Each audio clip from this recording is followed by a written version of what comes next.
Alors tout d'abord, bonjour à tous. Je vais vous présenter aujourd'hui les bienfaits et les vertus d'un fruit très connu, la pomme, et notamment pour vous les sportifs pratiquant un sport d'endurance ou d'ultra longue endurance.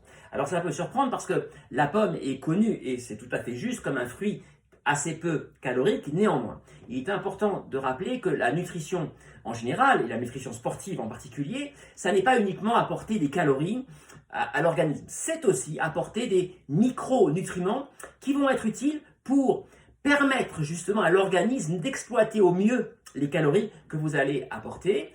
Et je pense par exemple aux vitamines et aux sels minéraux. Une vitamine en soi n'apportera pas de calories. Vous pouvez prendre par exemple un jus de citron et ça ne vous apportera pas de calories, ou très peu. Et les sels minéraux n'apportent eux non plus pas de calories. En revanche, ils sont pourtant indispensables pour permettre le bon fonctionnement de votre organisme et l'exploitation des calories que vous allez apporter par ailleurs par des produits énergétiques par exemple. Alors, pourquoi la pomme est intéressante pour les sports d'endurance et d'ultra longue endurance? Eh bien, parce que la pomme est un fruit extrêmement antioxydant.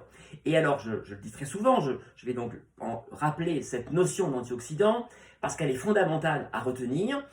Alors, quand vous faites un sport d'endurance et d'ultra longue endurance, forcément vous consommez énormément d'oxygène. D'ailleurs, on définit cette pratique sportive de longue durée comme un effort aérobie, c'est-à-dire avec de l'utilisation d'oxygène. Alors cet oxygène qui est extrêmement important pour notamment permettre aux calories d'être exploitées en énergie, eh bien il a un effet délétère. En effet, plus vous consommez de l'oxygène, plus vous allez oxyder votre organisme. Et il faut dans ce cas-là un antidote qu'on appelle donc des antioxydants. Et parmi les antioxydants, la pomme est un des fruits extrêmement intéressant pour ses vertus antioxydantes. Alors, pourquoi? Eh bien, tout simplement parce que la pomme contient ce qu'on appelle des flavonoïdes. Et les flavonoïdes sont des molécules qui vont être extrêmement antioxydantes. Alors, je précise, c'est très important de le retenir, les flavonoïdes de la pomme sont essentiellement présents dans la peau de la pomme. Par conséquent, il est indispensable de consommer des pommes avec leur peau. Alors on en arrive à un problème qui est celui de la qualité de la pomme. Parce que quelle que soit la variété de la pomme, il faut savoir que c'est un des fruits qui reçoit le plus de traitements phytosanitaires lorsqu'il n'est pas en qualité bio. En effet, selon une enquête de l'INRA, vous pouvez trouver sur internet très facilement, l'INRA qui est quand même un organisme assez, assez proche de l'État et donc tout à fait indépendant, avec des études tout à fait sérieuses qu'on ne peut pas remettre en question. Eh bien, selon une enquête de l'INRA, une pomme, entre le moment de sa floraison et le moment de la récolte, reçoit en moyenne, en France, environ 27 traitements phytosanitaires. 27 traitements, c'est énorme. Par conséquent, il faut absolument éviter, quoi qu'il arrive, et quelle que soit la pomme que vous prenez, de prendre des pommes non bio. Alors, je précise un élément très important en termes de marketing. Vous verrez très souvent des pommes maintenant avec des labels par exemple régional. Alors par exemple, nous ici, dans la région de Chamonix, on trouve des belles pommes de Savoie, mais elles ne sont pas bio. Donc c'est pas parce que la pomme est régionale que pour autant, elle va être de bonne qualité. Donc soyez extrêmement vigilants sur la qualité de la pomme. Alors, j'ai donc parlé des flavonoïdes, un antioxydant extrêmement intéressant. Il y a un autre composé dans la pomme qui est celui de ses fibres, et notamment de la pectine. La pomme est très riche en pectine, et là, cela me permet d'aborder le sujet des fibres. Il y a deux types de fibres. Il y a les fibres qu'on appelle solubles et les fibres insolubles. La pomme, la pectine de la pomme est une fibre soluble, et elle a un intérêt tout à fait intéressant pour les sports d'endurance et d'ultra longue endurance. En effet, la pomme va permettre de pondérer en quelque sorte l'arrivée des sucres de vos produits énergétiques par exemple dans le sang, et d'avoir une énergie ainsi beaucoup plus progressive et diffuse. Pourquoi? Eh bien, parce que les fibres solubles vont pouvoir capter en quelque sorte, retenir le sucre dans le sang pour qu'il ne soit pas exploité immédiatement, voire être stocké. Et là, je fais un petit rappel sur les différents types de sucre. les sucres peuvent alors évidemment se distinguer entre bio ou pas bio, entre l'origine du sucre, mais sucre de canne, sucre de betterave, sucre de manioc, mais en dehors de cet aspect-là, les sucres se qualifient, et c'est extrêmement important pour un sportif, en termes d'index glycémique. L'index glycémique, qu'est-ce que c'est? C'est une valeur qui va permettre d'évaluer, de repérer la manière dont va rentrer le sucre dans vos cellules dans le sang. Et plus l'index glycémique d'un sucre est élevé, plus le pancréas, qui est en activité lorsque l'intensité de l'effort reste modérée, eh bien, le pancréas va fortement réagir à cette arrivée de sucre à fort index glycémique en sécrétant de l'insuline.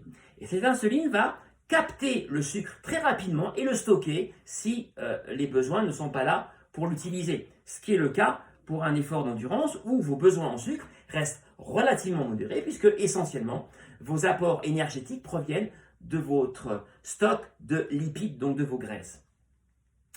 Par conséquent, plus un sucre va avoir un index glycémique élevé sur un effort d'endurance, parce que sur un effort à très forte intensité, le pancréas se met en stand-by et donc il n'y a pas de sécrétion d'insuline.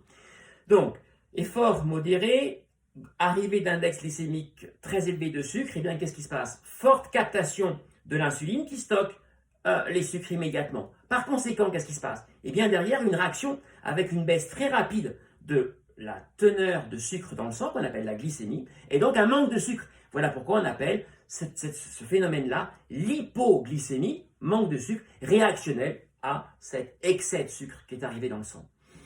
La pomme a un intérêt, donc avec ses pectines qui vont ralentir cela, et elle a aussi un intérêt par rapport à ses sucres, parce que même si elle n'est pas très énergétique, les sucres de la pomme sont extrêmement intéressants parce que pour la moitié de ces sucres, c'est du fructose.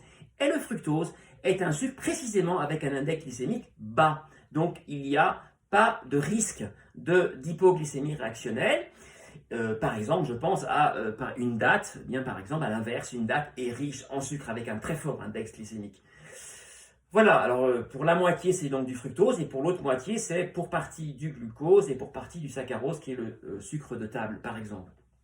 Alors, en dehors de cet aspect-là et de la pectine dont je viens de vous parler, eh bien voilà un autre élément qui est évidemment la présence, alors relativement modérée, de vitamine C dans la pomme, mais elle est quand même là. Et donc si vous la faites cuire, je vous rappelle que la vitamine C est une vitamine dite thermosensible, c'est-à-dire extrêmement sensible à la chaleur. C'est le cas pour toutes les vitamines, mais celle-là particulièrement, puisque au-delà de 65 degrés, elle commence très fortement à se dégrader, d'où l'intérêt de plutôt favoriser l'utilisation de pommes crues. Alors, eh bien pour toutes ces raisons, vous comprendrez que j'ai donc naturellement travaillé sur une recette de pâte de pommes que j'ai revisitée. Alors, c'est ce que je vous présente à travers cette barre-là. Alors, c'est une pâte de pomme, à base de pâte de pomme, puisque c'est l'essentiel de cette barre, c'est de la pomme, et environ 35%. Et ensuite, j'ai revisité la recette de la pâte de fruits, qui, elle, malheureusement, est très souvent de la pomme et des sucres.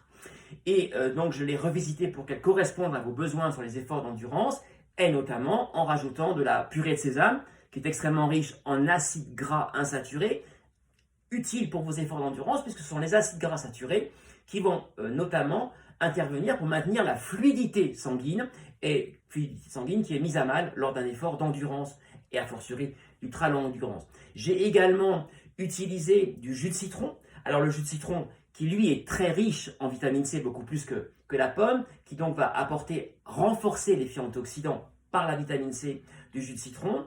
Et ensuite, il faut savoir que le jus de citron a également une particularité extrêmement intéressante, il est riche en acide citrique. Et l'acide citrique est un acide qui va intervenir directement, encore une fois, un tout petit peu comme la pectine, en ralentissant quelque part l'exploitation des sucres et plutôt en favorisant l'exploitation de votre stock de graisse. Or, il faut savoir que sur un effort d'endurance et d'ultra longue endurance, eh bien, de manière dominante, c'est votre stock de graisse que vous allez utiliser en premier. Voilà, et bien écoutez, maintenant j'espère vous avoir convaincu de l'utilisation de la pomme. Bon, vous pouvez l'utiliser effectivement crue, vous pouvez l'utiliser avec, pendant l'effort, ma recette donc Fruit Active, donc qui est une pâte de fruits de pomme. Vous pouvez l'utiliser évidemment en jus. Alors, je vous recommande pour les jus l'extracteur de jus qui est quand même beaucoup plus performant que le blender ou la centrifugeuse parce qu'il n'y aura pas de surchauffe du fruit. Voilà, et il y aura aussi très peu de pertes, notamment en fibres et en déchets lorsque vous utilisez un extracteur de jus plutôt qu'une centrifugeuse. Voilà, et si vous faites des compotes, eh bien, soit vous la faites crue, il faudra dans ce cas-là très vite la consommer parce qu'elle s'oxyde très vite, soit eh bien, éventuellement passer par une compote cuite, mais alors, dans ce cas-là, pour reprendre en quelque sorte ce qui a été perdu pendant la cuisson en termes de vitamines, notamment vitamine C, eh bien, vous pouvez rajouter un jus de citron dans votre compote et vous aurez dans ce cas-là une compote qui aura gardé ses qualités avec sa vitamine C. Voilà, et bien à tous, je vous souhaite une très bonne journée. Et bien écoutez, à très bientôt pour un prochain un article ou une prochaine vidéo sur la nutrition ou la préparation physique. Je rappelle que toutes mes vidéos sont présentes sur mon compte Instagram et également sur le site www.endure-active.com où vous retrouverez également de nombreux conseils sur la nutrition et sur la préparation physique. À très bientôt et très bonne journée.